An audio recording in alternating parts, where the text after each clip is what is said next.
अगला सवाल है कैलाश शर्मा का, नवी मुंबई से। कैलाश जी नमस्कार, बताइए सर। हाँ नीरज सर नमस्कार। जी नमस्कार। सर मेरे सवाल ये था, कजारिया मैंने 1500 के भाव में लिया है हम्म। ये, और ट्रेडर हूँ।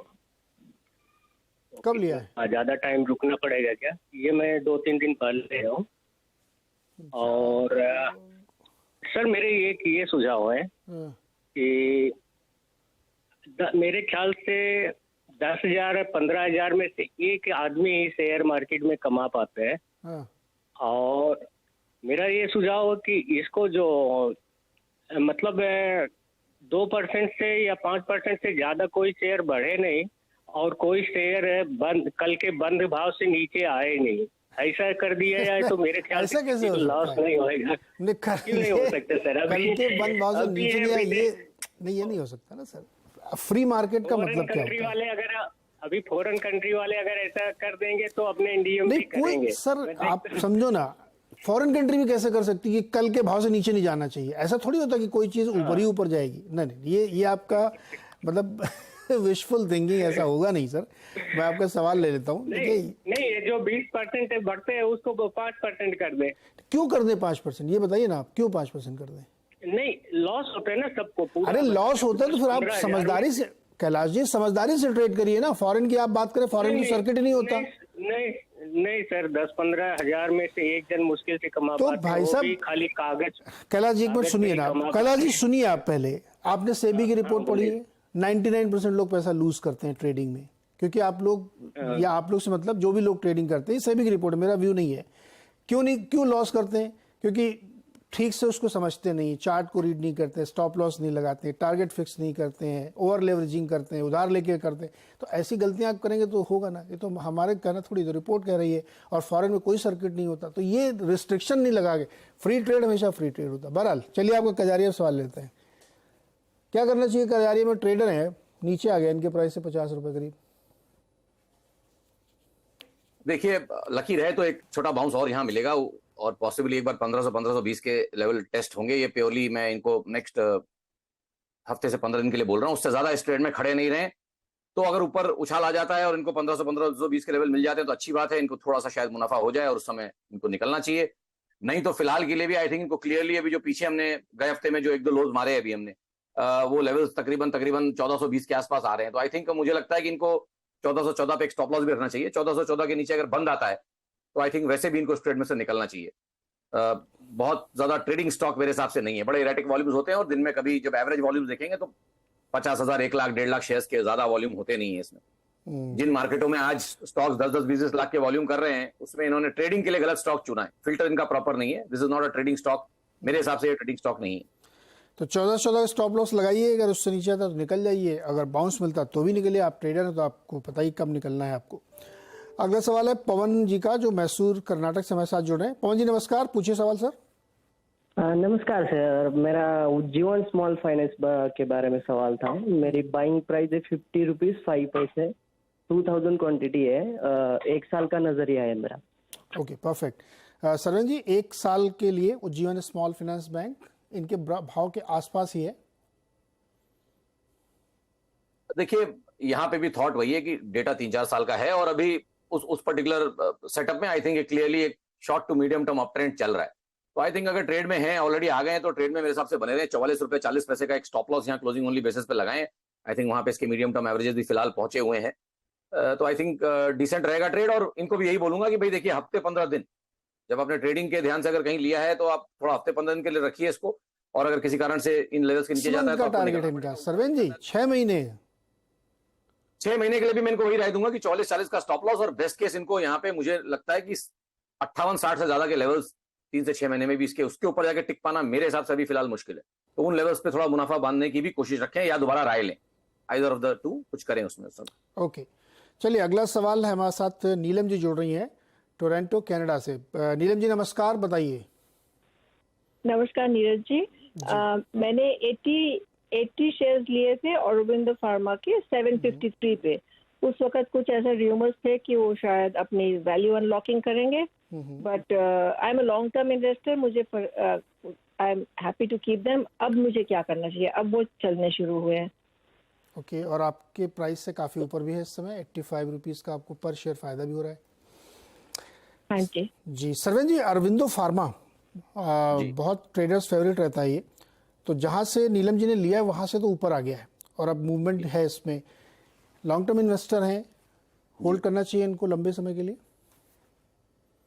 जी, लॉन्ग टर्म है, बहुत अच्छी बात है और होल्ड करना चाहिए, but best case worst case भी समझ के चलना चाहिए। और मेरे हिसाब से अगर आप देखिए तो स्टॉक तकरीबन, अगर आप देखें जो मैं इसके लंबी अवधि के चार्ट्स देख रहा हूं, तो बहुत ज्यादा 1920 के ऊपर क्लोज कर नहीं पाया है, सॉरी 920 के ऊपर। सो 920 के आसपास ये स्टॉक अटक ही जाता है। तो इनका बेस्ट केस फिलहाल लॉन्ग टर्म में वही है, और ये डेटा मैं 2015 से बोल रहा हूँ, तो 2015 से 920 के ऊपर का बंद नहीं आया है ईयरली चार्ट्स में। तो आई थिंक उन एरियाज के आसपास 900-920 में अगर आवे तो थोड़ा मुनाफा भी बांधना चाहिए या दोबारा एक बार राय लेनी चाहिए। बेस्ट केस इनका 900 टू 920 है।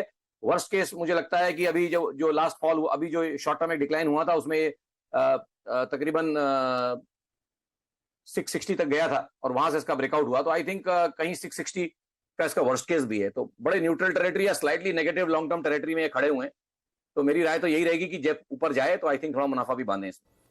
तो चूंकि आप कह रहे हैं 660 पे इसका बॉटम बना था और 753 का कॉस्ट है मैम की, तो अगर 920 के लिए मान लीजिए रुके भी, अप्रोच करें बेस्ट केस के लिए, तो करें इनके बाइंग प्राइस से कहाँ पे स्टॉप लॉस बनता है? बहुत डीप होगा तो फिर फायदा नहीं है।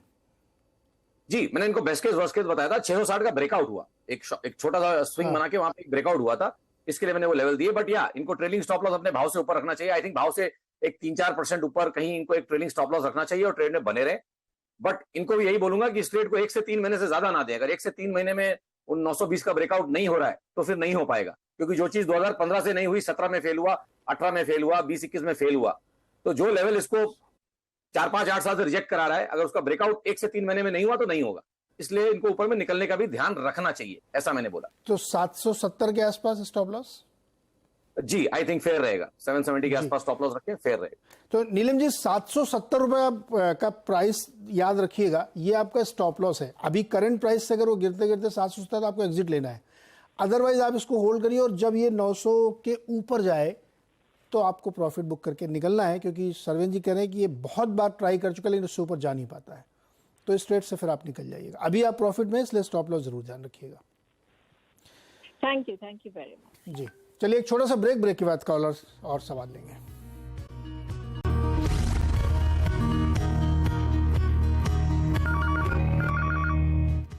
स्वागत एक बार फिर से आपका। और बाजार की इस समय स्थिति है कि 24 पॉइंट नीचे है निफ्टी और 150 पॉइंट नीचे है बैंक निफ्टी।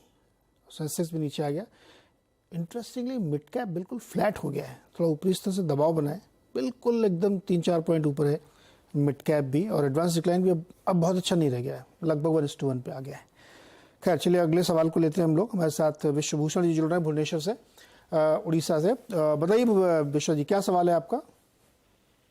मेरे पास HDFC बैंक है, मैं 1602 रुपये में खरीदा हूँ, 100 क्वांटिटी है और मैं 6 महीना रख सकता हूँ। क्या मेरा टारगेट होगा और क्या मेरा स्टॉप लॉस होगा? ओके सरवेन जी, 1602 पे HDFC बैंक खरीदा है, 6 महीने लिए सिर्फ रख सकते हैं, स्टॉप लॉस और टारगेट?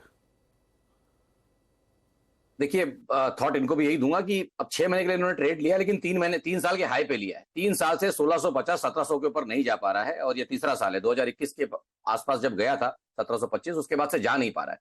तो आई थिंक 6 महीने का ट्रेड 3 साल के हाई पे इन्होंने किया है, तो ट्रेड में इनके एक फ्लॉ है। मेरे हिसाब से ज्यादा इनको इसमें रहना नहीं चाहिए, उछालों में निकलने की कोशिश करनी चाहिए। प्योरली इनके ट्रेड एंगल से बोल रहा हूँ, गलत ट्रेड उठाया है इन्होंने, तो इनको इसमें से निकलना चाहिए। तो अभी निकल जाए तुरंत क्या? देखिए, अब धीमे धीमे अपने लंबे अवधि के दायरों को भी तोड़ रहा है।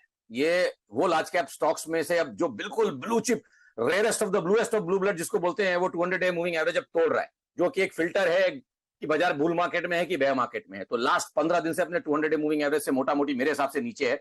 एक बार मैं फाइनल एक फिगर देख लेता हूं। जी, लास्ट 15-20 दिन से अपने 200 दिन के मूविंग एवरेज के नीचे है। आपको यह भी समझना है कि 3 साल से लेवल्स के ऊपर जा नहीं पा रहा है, तो सेलिंग है।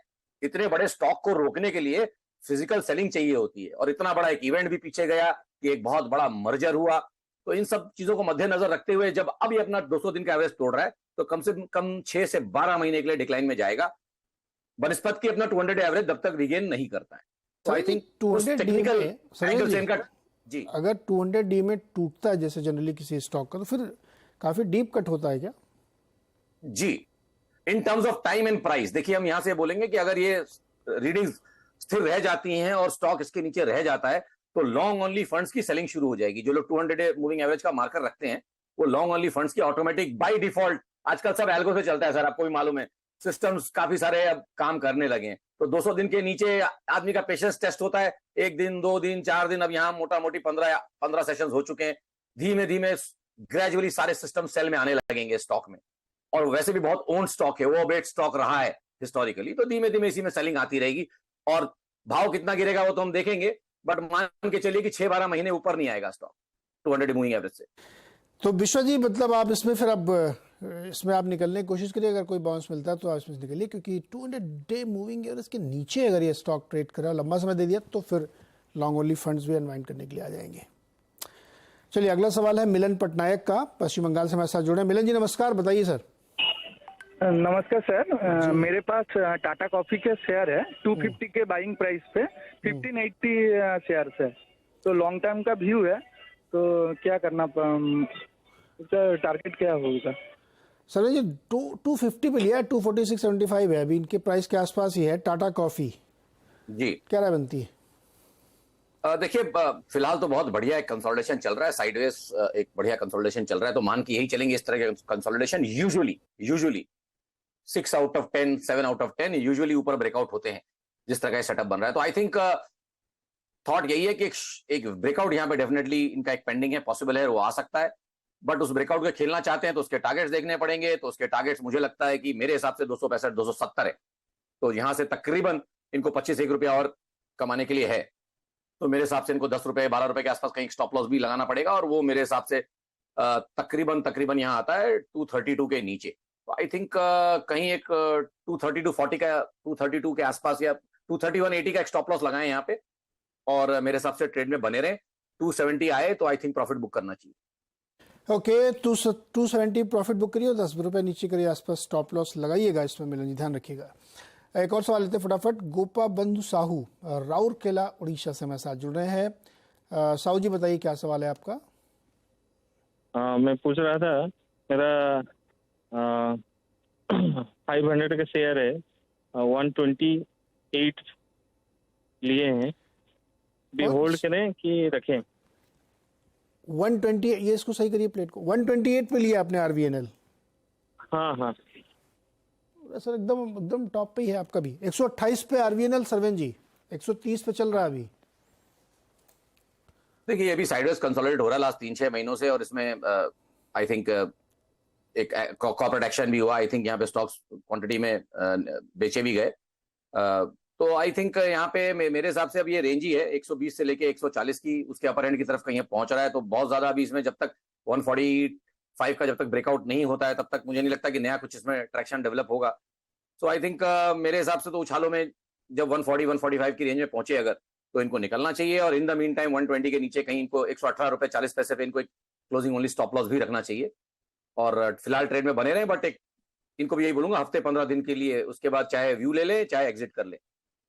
ओके, इसमें जो सरवेन जी कह रहे हैं ना, मैं उससे सहमत हूँ कि जो बहुत टॉप पे स्टॉक है ना, वहाँ पे या तो आप बिल्कुल अपनी बाइंग के आसपास स्टॉप लॉस लगा लीजिए, स्ट्रिक्ट स्टॉप लॉस, क्योंकि देखो मिड कैप में एक फ्रेंजी चल रही है, रोज न्यू हाई बना रहा है।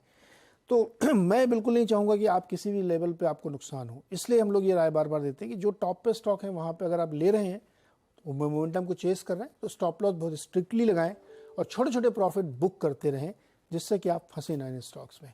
सरवन जी, आज के लिए बहुत शुक्रिया आपका जुड़ने के लिए और दर्शकों की मदद करने के लिए। धन्यवाद नीरज जी। सारे स्टॉक्स पे हमने चर्चा की। रक्षाबंधन की एक बार आपको फिर से शुभकामनाएं।